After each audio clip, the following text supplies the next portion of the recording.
Bonjour, aujourd'hui je vais vous parler des 266 députés de l'Assemblée nationale totalement illettrés ou alors corrompus. Pourquoi je dis ça? Parce que le 23 juillet, ces 266 députés ont voté l'accord de libre-échange avec le Canada, dit le CETA, alors qu'ils disposaient de deux documents officiels qui démontraient la dangerosité de cet accord pour la population française. Premier document, établi par le CEPII, qui a été rendu le 12 juin 2019, document très officiel, vous voyez, puisqu'il est destiné à être annexé au projet de loi. Je lis, le présent rapport à destination des parlementaires français propose une quantification macroéconomique, sectorielle et environnementale des effets de cet accord. Deuxième rapport, un rapport commandé par le Premier ministre sur l'impact de l'accord économique et commercial global entre l'Union européenne et le Canada. Je lis, par lettre de mission du 5 juillet 2017, adressée à la présidente Kathleen Schubert, le Premier ministre a demandé à notre commission d'apporter un éclairage objectif, scientifique et quantitatif quant à l'impact du CETA sur l'environnement, le climat et la santé, dans le cadre d'une mise en œuvre de l'intégralité des dispositions de l'accord. Mais avant de vous parler de ces deux documents, je voudrais présenter la procédure qui a été un véritable déni de démocratie. Cet accord est entré en vigueur, certes provisoire, en septembre 2017, avant même qu'il ne soit soumis au vote des parlements européens. Pour le faire ratifier, il fallait en effet attendre que la Cour de justice européenne prenne une décision concernant les mécanismes de règlement des litiges entre États et investisseurs, et cette décision n'est intervenue qu'en avril 2019. Mais pourquoi, me direz-vous, n'a-t-on pas attendu la décision de la Cour de justice et la ratification par les parlements? Ah, mais il y avait urgence pour les multinationales. Perdre 2 années de profit supplémentaires serait gravissime. Quant aux règles de la démocratie, on peut s'y asseoir dessus. Passons maintenant aux différents impacts de cet accord. D'abord, l'impact économique en termes de destruction d'emplois plutôt que des créations. Je lis le rapport du CEPII. Quand la France importe plus du Canada, cela n'est pas nécessairement uniquement une part de marché prise aux producteurs français. Bon, si on traduit la phrase, cela signifie que les achats réalisés au Canada se feront probablement en grande partie au détriment de la production française et des emplois. Je reprends la lecture. Inversement, le surcroît d'exportation française vers le Canada ne représente pas nécessairement une augmentation équivalente des exportations françaises vers le monde entier. Je traduis à nouveau en langage plus simple. Cela signifie tout simplement qu'une part des ventes réalisées au Canada ne se traduira pas en augmentation de la production française et des emplois, parce qu'il s'agira pour une grande part d'un simple changement de destination. Ce qu'on vendra au Canada, on ne le vendra pas, par exemple, aux États-Unis. Mais là où c'est beaucoup plus grave, ce sont les destructions d'emplois quasi certaines dans l'agriculture. Je prends le rapport Schubert. Dans le cadre d'une libéralisation des échanges, les agriculteurs européens pourraient être pénalisés par des coûts de production plus élevés. Vous voyez la liste, ce sont les normes européennes qui protègent la santé et l'environnement. Et toujours pourraient être pénalisés par des coûts de transport plus élevés. Mais plus grave encore, ces pertes d'emplois se produiront dans des zones désertifiées. Je lis. En France, comme dans le reste de l'UE, ce sont les élevages bovins allaitants qui seront touchés. Les élevages allaitants sont particulièrement concentrés dans certaines régions françaises, Massif central, Cher, Nièvre, où ils constituent l'essentiel de l'activité agricole. La disparition de ces exploitations aurait des conséquences négatives sur le maintien de l'activité de ces territoires au travers des emplois directs mais aussi indirects induits. C'est-à-dire que des territoires déjà en difficulté vont être totalement désertifiés. Quant aux conséquences pour les agriculteurs, on en connaît les effets dramatiques parfois en termes de suicide. Rien que ce paragraphe aurait dû entraîner un vote négatif de l'ensemble des députés. Eh ben non, Le lobbying des multinationales est plus fort que ça. Maintenant, parlons de la santé. Oui, cet accord présente de véritables risques pour la santé. Le rapport Schubert le souligne à de nombreuses reprises. Je vais vous lire quelques extraits qui, à mon avis, se passent de tout commentaire. Il existe des différences majeures d'évaluation et de gestion du risque en matière de santé publique entre l'UE et le Canada. L'UE prône et met en œuvre le principe de précaution. Dans l'UE, la maîtrise sanitaire porte sur toutes les étapes de la chaîne de l'alimentation. Et, cela s'entend, et pas dans le Canada. Plus loin, il apparaît que rien n'est prévu dans l'accord CETA en ce qui concerne, premièrement, l'alimentation des animaux, l'utilisation des farines animales, qui ne se souvient pas de la vache folle, et de maïs et de soja OGM, résidus de pesticides. Deuxièmement, l'utilisation des médicaments vétérinaires, notamment les antibiotiques en élevage. Troisièmement, le bien-être des animaux, élevage, transport et abattage. Précision sur l'utilisation de médicaments vétérinaires, je lis. Les réglementations européennes et canadiennes en la matière diffèrent. Les anabolisants et les antibiotiques utilisés comme facteurs de croissance sont interdits dans l'UE alors qu'ils sont autorisés au Canada. Le CETA laisse la possibilité au Canada d'utiliser des facteurs de croissance concernant des antibiotiques, avec toutefois des contraintes de délai d'attente et d'absence de résidus. Quant au contrôle des filières sans hormones et sans ractopamine, rien ne figure dans le CETA sur l'adaptation nécessaire de l'organisation des contrôles. Faites ce que vous voulez. Autre élément inquiétant, la question de la décontamination des carcasses. Je lis encore, la réglementation canadienne autorise le rinçage et le traitement au chlore de la viande de bœuf et de poulet, interdit en Europe.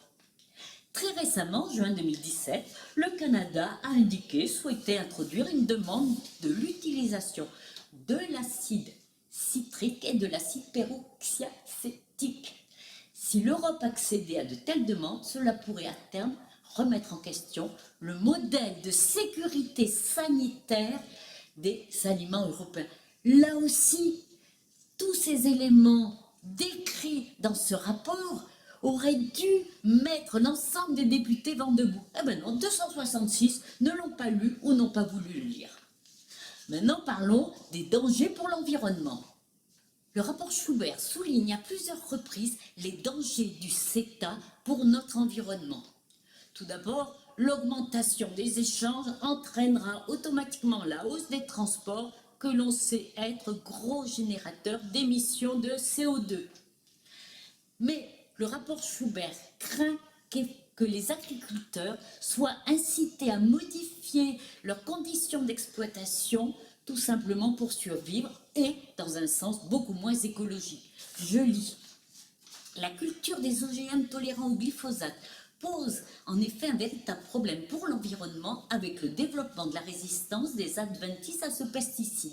Ce type de développement apparaît contradictoire avec les objectifs de transition écologique souhaités pour l'agriculture, qui reposent notamment sur la mise en œuvre de rotations longues et diversifiées, permettant de réduire la consommation de pesticides et d'engrais grâce aux complémentarités entre les espèces cultivées. Mais il y a une autre conséquence avec la réduction de l'élevage bovin allaitant dont on a déjà parlé. Cette réduction entraînera celle des prairies permanentes et une augmentation des gaz à effet de serre. Et le rapport Schubert, vous voyez ça s'affiche, explique comment cette diminution des prairies permanentes qui sont fauchées et pâturées entraînera une hausse des gaz à effet de serre. La conclusion du rapport Schubert sur l'écologie est claire. On peut regretter que cet accord de nouvelle génération ne prenne pas mieux en compte les objectifs de lutte contre le réchauffement climatique et de développement durable en promouvant de manière ambitieuse la mise en place de systèmes agroalimentaires locaux et territorialisés. reliant consommateurs et producteurs en limitant les besoins de transformation et de transport des denrées alimentaires. Comment, en période de canicule, le 23 juillet, les députés, en lisant ce paragraphe, ne se sont pas tous prononcés contre?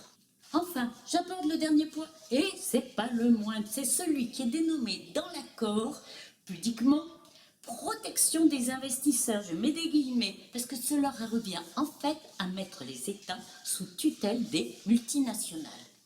À 4 niveaux. Premièrement, un investisseur étranger peut enfreindre la réglementation sociale, sanitaire, environnementale du pays hôte sans encourir la moindre sanction. Je lis le rapport Schubert.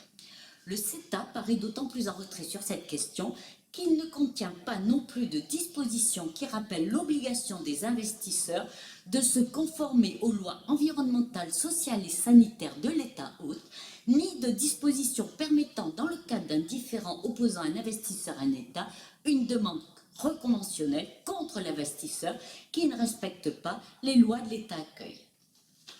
Deuxièmement, quand un État, lui, prend une nouvelle disposition visant à protéger sa population au niveau de la santé ou au niveau de l'environnement, l'investisseur étranger, lui, peut porter plainte contre cette disposition s'il considère qu'il a été lésé. Tous les types de mesures qu'une partie contractante peut adopter en vue de la protection de l'environnement ou de la santé peuvent, dès lors qu'ils sont considérés comme générateurs d'un préjudice, faire l'objet d'une plainte. Troisièmement, ce ne sont pas les tribunaux nationaux qui jugeront les litiges entre un État et une multinationale. Ils risqueraient d'être un peu favorables à l'État. Non, non. Les multinationales ont créé leurs propres tribunaux d'arbitrage qui leur sont beaucoup plus favorables. Je lis le Schubert. Il permet d'autre part aux investisseurs étrangers d'accéder à un système de justice particulier, l'Investment Court System, pardonnez mon anglais, qui leur est exclusivement dédié en cas de différend dans lequel ils allèguent une perte ou un dommage dû à une violation par une partie contractante c'est l'État, de ses obligations. Il continue de permettre aux investisseurs étrangers d'échapper à la compétence des juges nationaux. Or, on se rend compte que les indemnisations octroyées aux investisseurs étrangers sur la base des traités d'investissement, quand leur requête prospère, sont sans commune mesure avec celles qui pourraient être décidées par les juges nationaux. Il y a de nombreux exemples de coûts exorbitants réclamés et obtenus par ces multinationales. Quatrièmement, lorsqu'un État veut nationaliser ou exproprier une activité dans laquelle exerce l'investisseur étranger, il lui doit, je lis le rapport Schubert, un traitement juste et équitable, ainsi qu'une protection et une sécurité intégrale, le droit au paiement d'une indemnité prompte, adéquate et effective. On dirait c'est normal qu'il soit indemnisé. Mais, dit le rapport Schubert, la clause de traitement juste et équitable est de celles qui ont été les plus critiquées. Non seulement parce que la définition de ce qui est juste et équitable est extrêmement vague, mais aussi parce que certains tribunaux arbitraux y ont vu la source d'obligations extrêmement contraignantes, comme la protection des attentes légitimes de l'investisseur étranger. Or, les attentes légitimes des investisseurs étrangers peuvent atteindre parfois des sommes astronomiques, décourageant ainsi l'État à procéder à des expropriations et à des nationalisations. Sur les appétits des investisseurs canadiens, je vous renvoie à l'article Orpea et les EHPAD posté sur le site Cuisine des patrons. Ainsi, voici en quelques minutes les graves méfaits du CETA tels qu'ils ont été décrits et analysés dans ce document officiel établi à l'attention des parlementaires. Mais apparemment, 266 députés ne l'ont pas lu ou ne savent pas lire puisqu'ils ont voté mercredi 23 juillet pour cet accord. Essentiellement des députés de La République En Marche. Alors, sachons quand même que 74 députés, dont 52 de La République En Marche, n'ont pas osé le voter. Mais ils n'ont pas eu le courage non plus de leurs opinions et se sont abstenus. Enfin, 213 députés ont voté contre, dont 9 très courageux, on le souligne, de La République En Marche. Et ce n'est pas fini. Un prochain accord sur le libre-échange avec l'Amérique latine, dit le Mercosur, va être soumis au vote des députés. Stoppons cette marche mortifère pour la survie de la planète, pour l'avenir de nos enfants, et puis pour tout simplement, dans l'immédiat, nos retraites et notre pouvoir d'achat.